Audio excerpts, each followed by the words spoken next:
Friends, સ્વાગત છે આપનું મારા રસોડાના કાઠિયાવાડી સ્વાદમાં। હું ભાવનાબેન રાઠોડ। આજે બનાવીશું શાકોત્સવમાં બનતું રીંગણનું શાક।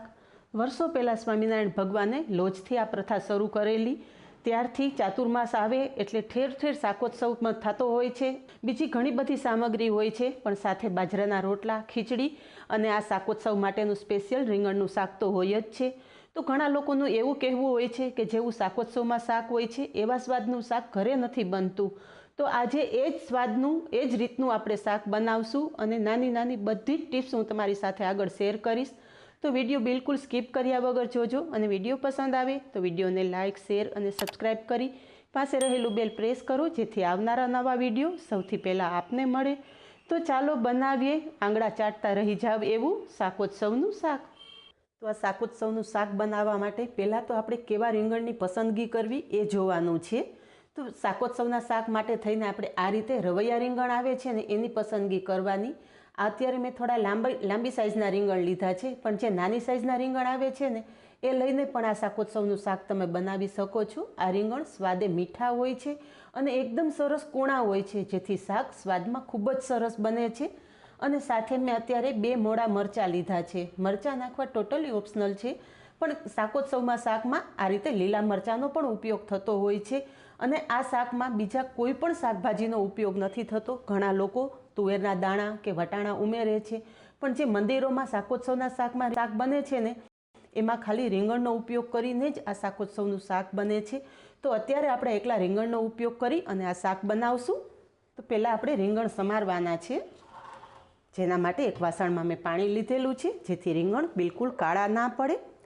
હવે રીંગણમાં આ રીતે એક ઊભો કટ જ લગાવી દેવાનો છે। રીંગણ આપણે આખા સમારી અને અલગ નથી કરવાના, ડીટા પણ અલગ નથી કરવાના। આ રીતે ઊભો એક ચેકો મારશો એટલે જો રીંગણ અંદર ખરાબ હશે તો પણ ખબર પડી જશે, અને આ રીતે ઊભો ચેકો મારવાથી રીંગણ ચડી પણ એકદમ સરસ જશે।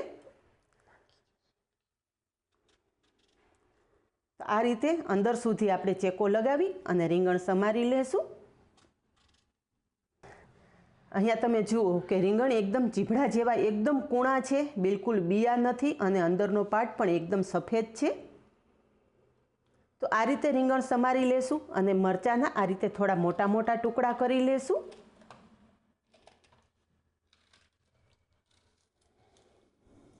આ રીતે રીંગણ અને મરચાં બંને સમારી લેશું। તો અહીં આપણા રીંગણ અને મરચાં સમારી લીધા છે। હવે આપણે આ શાકમાં વપરાતી સામગ્રી જોઈ લઈએ। તો શાક માટે વપરાતી સામગ્રીમાં જોઈએ તો અહીં અમે 2 ચમચી જેટલી સેવ લીધેલી છે। સેવની જગ્યાએ તમારા ઘરમાં કોઈ પણ ફરસાણ હોય એનો ઉપયોગ કરી શકો છો। આપણે ગ્રેવી થીક બને એના માટે સેવનો ઉપયોગ કરીએ છીએ। સાથે તમે 1 ચમચી જેટલા સૂકા ધાણા લીધા છે, 2 ચમચી વરિયાળી, 3 ચમચી જેટલા સફેદ તલ લીધા છે। તલનો સ્વાદ આ શાકમાં બહુ સરસ આવે છે, એટલે તલનું પ્રમાણ થોડું વધારે રાખેલું છે। 2 ચમચી જેટલા સિંગદાણા લીધા છે, સાથે 10 થી 15 જેટલા કાજુ લીધા છે। કાજુનો સ્વાદ પણ આ શાકમાં બહુ સરસ આવે છે। સાથે સૂકા મસાલામાં જોઈએ તો 1 ચમચી હળદર, 2 ચમચી લાલ મરચું પાવડર, 2 ચમચી જેટલું ધાણા જીરું પાવડર, 1 ચમચી જેટલું આદુનું છીણ અને અડધા લીંબુનો રસ ઉમેરશું। સાથે સ્વાદ પ્રમાણે મીઠું અને 1 ચમચી જેટલી ખાંડ લીધેલી છે। આ શાક થોડું ખાટું મીઠું હોય છે, એટલે ખાંડનો ઉપયોગ પણ કરવાનો। અને ખડા મસાલામાં અહીંયા મેં 1 તમાલપત્ર, 2 સૂકા લાલ મરચાં, 1 ચક્રફૂલ, 3 લવિંગ, થોડા લીમડાના પાન અને 2 ટુકડા તજ લીધેલા છે। સાથે મેં 2 ટમેટાં પણ આ રીતે બારીક સમારીને લીધા છે, અને શાકમાં કોથમરી તો હોય જ, તો કોથમરી પણ સમારીને લીધેલી છે। તો આ બધી સામગ્રીનો ઉપયોગ કરી અને એકદમ સ્વાદિષ્ટ એવું આપણે શાકોત્સવનું શાક બનાવશું। આ શાકમાં રીંગણ તળીને જ ઉપયોગમાં લેવાતા હોય છે, તો રીંગણ તળવા માટે તેલ ગરમ કરવા મૂકી દીધું છે। અને જે રીંગણ આપણે પાણીમાં રાખેલા એ રીંગણને આ રીતે મેં કાણાવાળા વાસણમાં ઊભા ગોઠવી દીધેલા છે, જેથી રીંગણમાં રહેલું બધું જ એક્સ્ટ્રા પાણી નીકળી જાય। અને રીંગણને મેં કોટનના કપડાથી લૂછી પણ લીધા છે, જેથી રીંગણ તેલમાં નાખતા તેલના બિલકુલ છાંટા બહાર ના ઉડે। તેલ ગરમ થઈ ગયું છે, તો એક એક કરીને રીંગણ આપણે તેલમાં મૂકી દઈશું।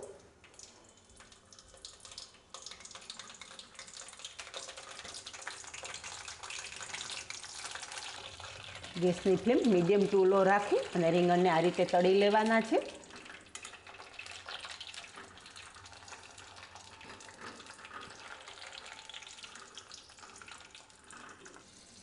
તો 4 થી 5 મિનિટમાં જ રીંગણ એકદમ સરસ તળાઈ ગયા છે. આ રીંગણ આપણે 70 થી 80% જેટલા જ તળવાના છે, બાકીના ગ્રેવી સાથે સરસ ચડી જશે.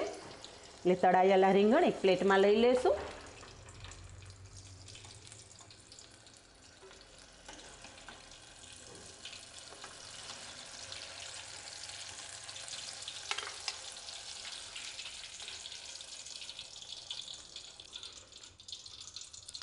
તો જે આપણે મરચાં સમારીને રાખેલા છે એ મરચાં પણ તળી લેશું. મરચાં પણ તળાઈ ગયા છે, તો મરચાં પણ રીંગણની સાથે જ આપણે એ જ પ્લેટમાં કાઢી લેશું. હવે તળેલા રીંગણ સાઈડ પર રાખી દેશું અને આપણે શાક માટેનો મસાલો તૈયાર કરી લેશું. મસાલો બનાવવા માટે મિક્સર જારમાં આપણે સિંગદાણા, કાજુ, તલ, વરિયાળી, સૂકા ધાણા અને સાથે સેવ પણ ઉમેરી દઈશું અને બધું જ સારી રીતે પીસી લેશું. મસાલો પીસવા ટાઈમે મિક્સર આપણે પલ્સ મોડ પર રાખીને જ પીસવાનું છે, જેથી એકદમ સરસ મસાલો તૈયાર થાય. અહીં આપણો મસાલો એકદમ સરસ પીસાઈ ગયો છે અને તમે જુઓ કે એકદમ સરસ પાવડર જેવો મસાલો તૈયાર થયેલો છે. તો પીસેલો મસાલો એક પ્લેટમાં લઈ લેશું.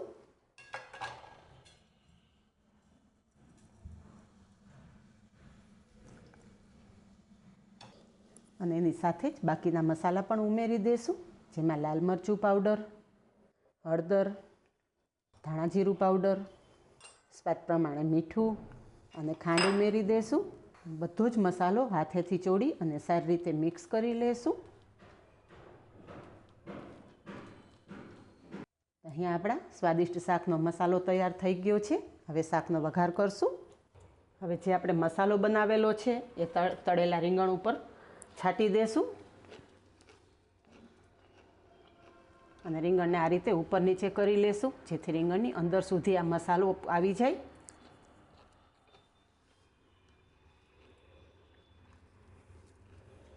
હવે આ રીંગણ સાઈડ પર રાખી દેશું અને જે આપણે રીંગણ તળેલા છે એ તેલમાંથી થોડું તેલ આપણે કાઢી લેશું.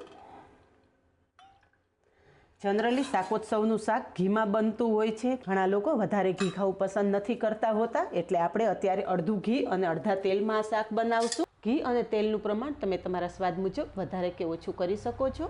અને આ શાકમાં જો તમારે ઘી ઉપયોગમાં ના લેવું હોય તો એકલા તેલમાં પણ આ શાક તમે બનાવી શકો છો. અહીં અમે વધારાનું એક્સ્ટ્રા તેલ હતું એ કાઢી લીધું છે અને એની સાથે જ એક મોટી ચમચી ભરી અને શુદ્ધ ઘી ઉમેરશું.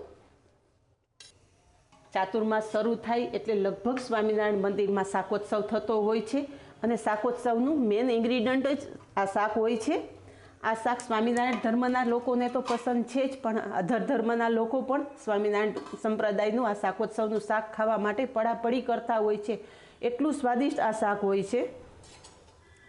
અહીંયા ઘી અને તેલ સરસ ગરમ થઈ ગયા છે, તો અડધી ચમચી જીરું ઉમેરશું, સાથે અડધી ચમચી રાઈ પણ ઉમેરી દઈશું. ખડા મસાલામાં સૂકા લાલ મરચાં, ચક્રફૂલ, તજ, લવિંગ, મીઠા લીમડાના પાન અને સાથે તમાલપત્ર આ રીતે ટુકડા કરીને ઉમેરશું. બધી જ વસ્તુ સારી રીતે કકડી જાય એટલે છીણેલું આદું ઉમેરી દઈશું.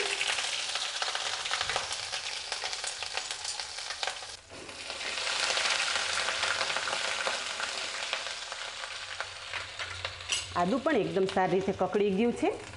તો ટમેટા સમારીને રાખેલા છે એ કડાઈમાં ઉમેરી દઈશું. આ ટાઈમે ગેસની ફ્લેમ એકદમ ધીમી જ રાખશું.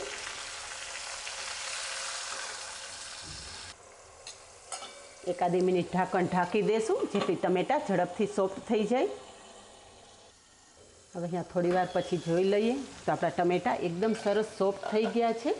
ચમચાથી મેશ કરતાં તમે જોઈ શકો છો કે ટમેટા એકદમ સારી રીતે મેશ થઈ જાય છે.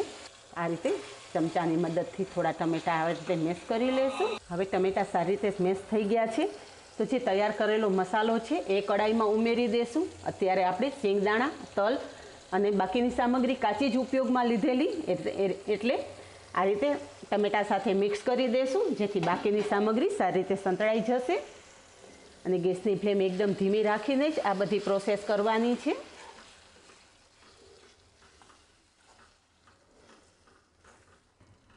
મસાલો પણ ટમેટાની ગ્રેવી સાથે એકદમ સારી રીતે મિક્સ કરી દીધો છે અને એકાદી મિનિટ ઢાંકણ ઢાંકી દઈશું, જેથી મસાલો પણ ટમેટાની સાથે એકદમ સારી રીતે સંતળાઈ જાય. થોડીવાર પછી અહીંયા તમે જોઈ શકો છો કે મસાલો એકદમ સરસ સંતળાઈ ગયો છે અને તેલ અને ઘી પણ અલગ પડી ગયું છે. એક વખત સારી રીતે મિક્સ કરી લેશું. હવે આ ગ્રેવીને થોડી પાતળી કરવા માટે અડધા ગ્લાસ જેટલું પાણી ઉમેરશું.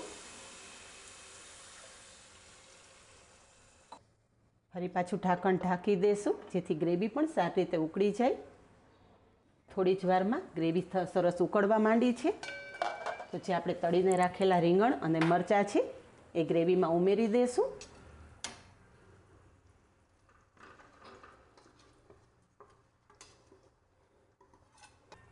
હળવા હાથે બધું મિક્સ કરી દઈશું. આપણે રીંગણને 80% જેટલા જ તળેલા ગ્રેવીમાં આપણે થોડીવાર રીંગણને રાખવાના છે, જેથી ગ્રેવીનો એકદમ સરસ સ્વાદ રીંગણમાં આવી જાય અને રીંગણ પણ સારી રીતે બફાઈ જાય. ગેસની ફ્લેમ એકદમ ધીમી રાખીને જ આ પ્રોસેસ કરવાની છે. ફરી ઢાંકણ ઢાંકી દઈશું.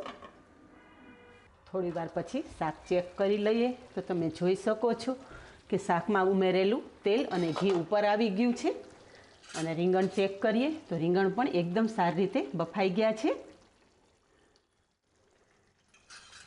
તો હવે ગેસની ફ્લેમ બંધ કરી દઈશું અને અડધા લીંબુનો રસ ઉમેરી દઈશું.